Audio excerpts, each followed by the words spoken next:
Sam's racehorse Marriott Edgar. When Sam Small retired from the army, he'd a pension of £9 a day, and £7.14 and twopence he'd saved from his rations and pay.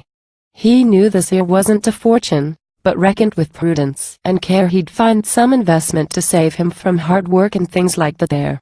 He thought he'd invest in a racehorse, as apart from excitement and fun he'd be able to sit down in comfort and live on the money he won. He knew buying horses was tricky, but that didn't daunt him at all. He said, and quo, "They must rise early single quote he morning as wants to play tricks on Sam Small." Ampersand quo. When he called on the local horse dealer, surprise rooted him to the spot, for he found 'twere his old company sergeant, whose kindness he'd never forgot.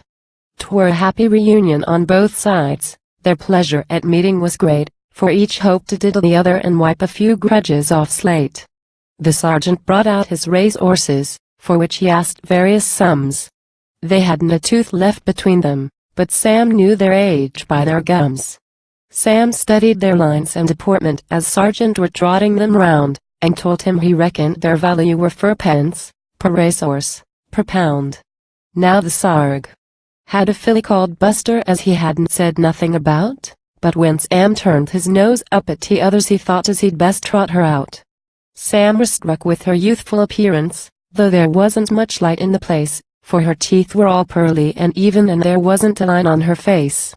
The sergeant asked Sam 20 guineas, but Sam, who were up to his tricks, pretended he thought he'd said shillings and offered him 18 and 6.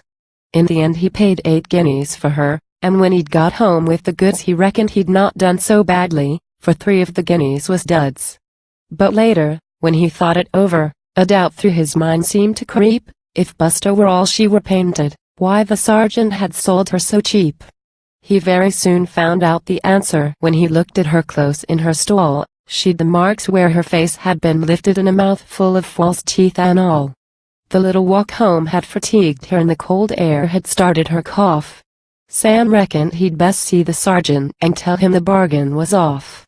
The place were locked up when he got there, and he realized sergeant had bunked, so back he went home in a dudgeon and found Buster lying defunct. Sam knew if he wanted to sell her he mustn't let on she were dead, so he raffled her down at the darts club, 40 members at 5 bob a head. The raffle were highly successful, they all came in every man jack, and so's Winard have no cause to grumble. Sam gave him his 5 shillings back.